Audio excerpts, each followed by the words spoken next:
आप सभी को जय मसीह की।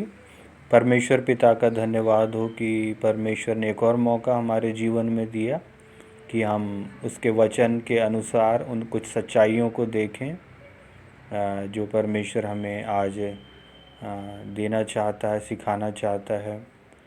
और इससे पहले कि हम इनमें आगे बढ़ें, इस बात में हम प्रार्थना करते हैं। धन्यवाद हो पिता परमेश्वर, ये मौका हमारे जीवन में आपने दिया कि हम आपके वचन के अनुसार कुछ और सच्चाइयों को देखें और उसके अनुसार अपने जीवन को ढालें। हम धन्यवाद देते हैं आपकी सुरक्षा के लिए। प्रार्थना करते हैं पिता परमेश्वर, आप अनुग्रह करिए, दया करिए और हमारी सहायता करिए। पवित्र आत्मा हमारी अगुवाई करिए। जब हम आपके वचन में से पढ़ते हैं, सीखते हैं, उसके अनुसार हम प्यारे परमेश्वर उन बातों को जानना चाहते हैं, जानते हैं, जानने की कोशिश करेंगे जो आप हमें सिखाना चाहते हैं। हमें आशीषित करिए।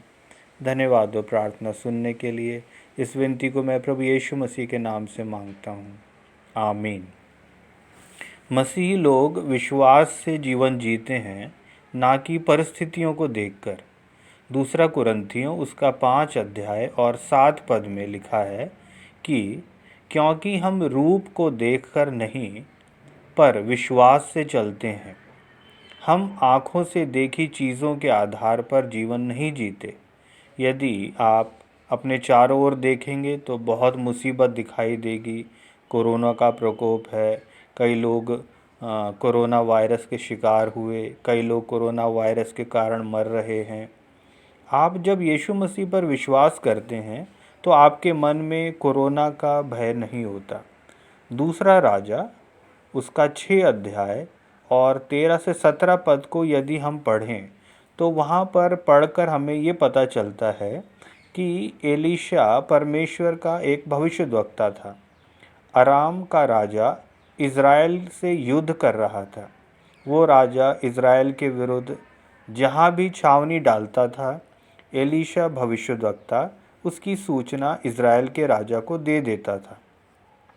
तो अराम के राजा ने सोचा कि उसकी सेना में कोई एक ऐसा जन है जो इज़राइल के राजा से मिला है। पर अराम के राजा के एक कर्मचारी ने उससे कहा, हे मेरे प्रभु, हे राजा, ऐसा नहीं। एलीशा जो इज़राइल में भविष्यद्वक्ता है, वे इज़राइल के राजा को वे बातें बताया करता है जो तूने शयन की कोठरी में बोला है या तू बोलता है। राजा ने कहा, जाकर देखो कि वो कहाँ है, तब मैं भेजकर उसे पकड़वा मंगाऊंगा। उसको ये समाचार मिला कि वो दोतान में है। तब अराम के राजा ने वहाँ घोड़ों और रथों समेत एक भारी दल भेजा और उन्होंने रात को आकर नगर को घेर लिया। भोर को एलीशा भविष्यद्वक्ता का सेवक उठा और निकलकर क्या देखा कि घोड़ों और रथों समेत एक दल नगर को घेरे हुए पड़ा है। तब सेवक ने एलीशा भविष्यद्वक्ता से कहा, हाय मेरे स्वामी, हम क्या करें?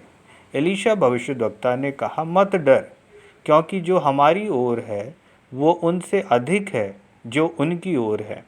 तब एलीशा ने ये प्रार्थना की, हे यहोवा, इसकी अर्थात सेवक की आंखें खोल दे कि ये देख सके।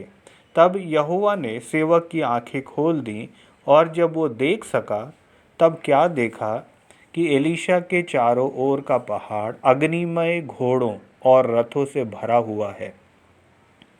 देखी हुई चीज़ें कई बार अनिश्चित हो जाती हैं। अनदेखी चीज़ें, अनदेखी वास्तविकता देखी हुई चीज़ों से बढ़कर स्थायी हैं और निश्चित हैं। जब हम चीज़ों को या परिस्थिति को परमेश्वर की दृष्टि से देखते हैं तो हमें डर नहीं लगता, हम घबराते नहीं।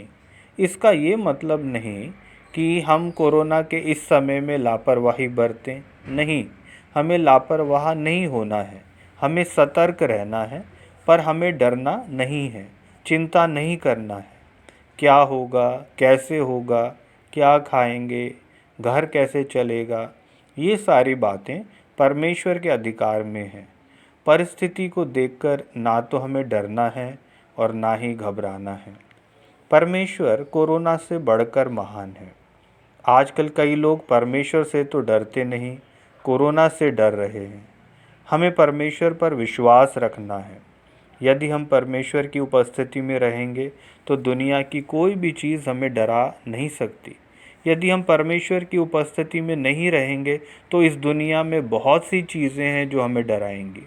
परमेश्वर का हमारे जीवन के लिए मकसद यही है कि हम उसकी उपस्थिति में, संगति में बने रहें। हमारी परमेश्वर से यही प्रार्थना होनी चाहिए कि हे परमेश्वर, हमारी आत्मिक आंखें खोल दीजिए ताकि हम तुझे देख सकें। परमेश्वर इन वचनों से आप सभी को आशीषित करें।